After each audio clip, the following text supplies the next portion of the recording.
కోట్లతో మొదటి సంవత్సరం మొదటి విడత రాష్ట్ర వ్యాప్తంగా 4.5 లక్షలు ఇల్లు ఇచ్చాం. ఈనాడు ఏ గ్రామానికి వెళ్ళినా, పట్టణ ప్రాంతాల్లో ఏ డివిజన్కి వెళ్ళినా మీకు దర్శనమిస్తుంటాయి ఇందిరమ్మ ఇల్లు, కడుతున్న ఇల్లు. ఆనాటి ప్రభుత్వానికి ఈనాటి ప్రభుత్వానికి ఎంత తేడా ఉందో ప్రజలు స్పష్టంగా గమనిస్తున్నారు. ఇందిరమ్మ ఇల్లు అనేది ఒక ఇల్లే కాదు, అది పేదవాడి ఆత్మ గౌరవానికి చిహ్నంగా ఉండేది. అది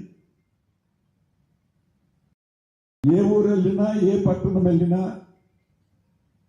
ఫస్ట్ మనం అడిగేది నీ ఇల్లు ఎక్కడన్నా అని అడుగుతాం. ఆ పేదవాడు ధైర్యంగా అదిగో అన్నా నా ఇల్లు చూపించాలి, చూపించే విధంగా ఆత్మ గౌరవానికి చిహ్నంగా ఉండే విధంగా ఈ ప్రభుత్వం మొదటి విడత ఇచ్చాం. రేపు ఏప్రిల్ నెలలో 2వ విడత ఇస్తున్నాం, 3వ విడత ఇస్తున్నాం, 4వ విడత ఇస్తున్నాం. ఇప్పుడు ఎక్కువగా గ్రామీణ ప్రాంతాల్లో ఈ ఇందిరమ్మ ఇల్లు నిర్మాణం ఎక్కువ జరుగుతున్నాయి. పట్టణ ప్రాంతాల్లో ఇళ్ల స్థలాలు లేని కారణంగా ఆ నిరుపేదలకి ఈ ప్రభుత్వం గౌరవ ముఖ్యమంత్రి గారి సూచనలతో ఇప్పటికే ఒక ప్రణాళిక తయారు చేశాం.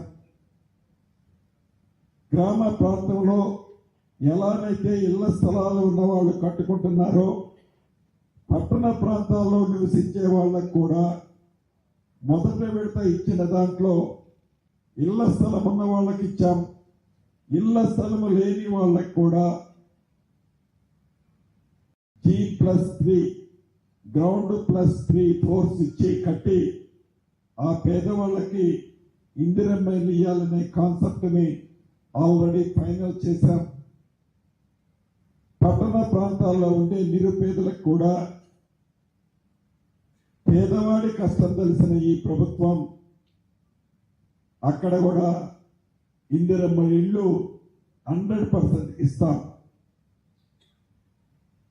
అంతేకాదు, వారు గొప్పలు చెప్పిన 2 BHK గురించి కూడా ఎప్పుడు ఎన్నికలు వచ్చినా ఆనాటి ముఖ్యమంత్రి గారు ఆ తర్వాత చెప్తుండేవారు. టీవీలలో, పేపర్లలో ఫ్రంట్ పేజీల్లో ఎంచుకునేవాళ్ళు. ఈ ఎన్నికలు అవడంతోనే ఇటువంటి బొమ్మన్న ఇల్లు మీకు కట్టిపిస్తానని బొమ్మనైతే చూపించారు, కానీ చివరికి చెక్క బొమ్మ లాంటి ఇల్లును కూడా ఆ పేదవాడికి అందించలే. వారు ఏవైతే అసంపూర్తిగా రాష్ట్ర వ్యాప్తంగా సుమారు 62-63 వేల ఇల్లు మండిగోడలతో వివిధ ప్రాంతాల్లో, ముఖ్యంగా పట్టణ ప్రాంతాల్లో దర్శనమిస్తున్నాయి. అటువంటి వాటిలో ఇప్పటికే సుమారు 32-31 వేల ఇల్లు కంప్లీట్ చేసి ఇళ్ల స్థలం లేని నిరుపేదలకు ఇప్పటికే ఎలకేషన్ ఇచ్చాం. మిగిలిన వాటిని కూడా ఈ ఎలక్షన్ కోడ్ అయిపోయిన తర్వాత రాష్ట్ర వ్యాప్తంగా పట్టణ ప్రాంతాల్లో ఉన్న అసంపూర్తిగా ఆనాటి ప్రభుత్వం నిర్మించిన 2 BHKలు కంప్లీట్ చేసి నిరుపేదలకి చిత్తశుద్ధితో ఈ ప్రభుత్వం ఆ నిరుపేదలకు కూడా ఇవ్వటం జరుగుతుంది.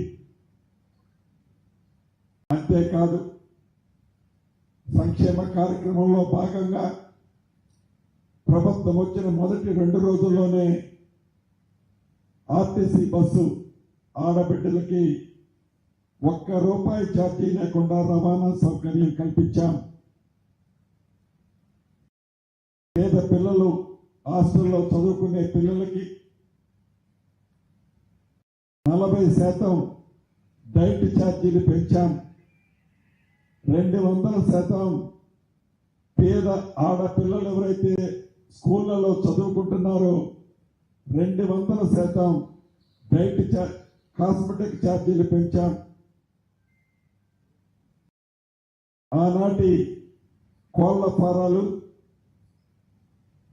మూతపడ్డ రైస్ మిల్లుల్లో ఉన్న ఆ రెసిడెన్షియల్ స్కూల్స్ అన్నిటినీ ఇంటిగ్రేటెడ్ ఇంటర్నేషనల్ స్కూల్స్ ప్రతి నియోజకవర్గానికి 25 ఎకరాలలో 200 కోట్ల రూపాయలతో యుద్ధ ప్రాతిపదిక మీద ప్రతి నియోజకవర్గంలో పనులు జరుగుతున్నాయి. ఇలా పేదవాడికి అండదండలుగా ఉండే విధంగా ప్రభుత్వం అంటే ఇలా ఉండాలి, పేదవాడికి సాయం చేసే ఉండాలి అనే విధంగా ఈ ప్రభుత్వం ఈనాడు పనిచేస్తుంది. అంతేకాదు వైద్యం విషయంలో, విద్య విషయంలో కూడా ఈనాడు ఉమ్మడి ఆంధ్రప్రదేశ్లోనే కాదు దేశంలో ఏ రాష్ట్ర ప్రభుత్వము చేపట్టని మంచి పాలసీలతో విద్యా వైద్యానికి ఈ ప్రభుత్వం ప్రధానమైన టాప్ ప్రయారిటీ ఇచ్చి ఆ కార్యక్రమాలను కూడా ముందుకు తీసుకుపోవడం జరుగుతుంది. నిరుద్యోగ యువతకి ఉద్యోగాలు ఇస్తామని చెప్పి రాష్ట్ర వ్యాప్తంగా సుమారు ఇప్పటికే 71,000 ఉద్యోగాలు మా నిరుద్యోగ తమ్ముళ్ళకి ఈ ప్రభుత్వం ఇచ్చింది. రైతులు రాజు చేసే దాంట్లో 2 లక్షల రూపాయల రుణమాఫీని మొదటి 9 నెలల్లోనే చేశాం. రైతు భరోసా 12,000 రూపాయలు ప్రతి ఎకరానికి ఇచ్చాం.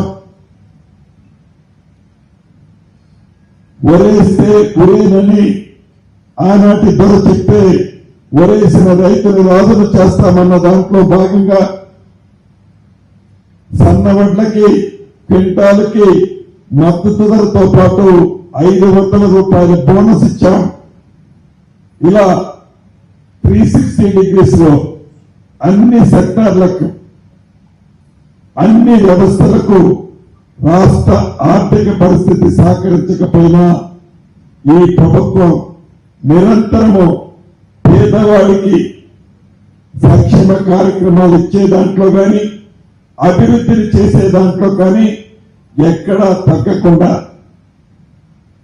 24 గంటల్లో ఈ ప్రభుత్వం గౌరవ ముఖ్యమంత్రి గారు కానీ, సహచర కేబినెట్ మంత్రులు కానీ, ఎమ్మెల్యేలు కానీ సుమారు 16-17 గంటలు సెలవు తీసుకోకుండా ఆనాటి ప్రభుత్వం 10 సంవత్సరాల్లో చేసిన అస్తవ్యస్తంగా ఈ రాష్ట్రాన్ని చల్లా చెదురు చేస్తే దాన్ని కూడగట్టుకొని ప్రజా ప్రభుత్వం పేద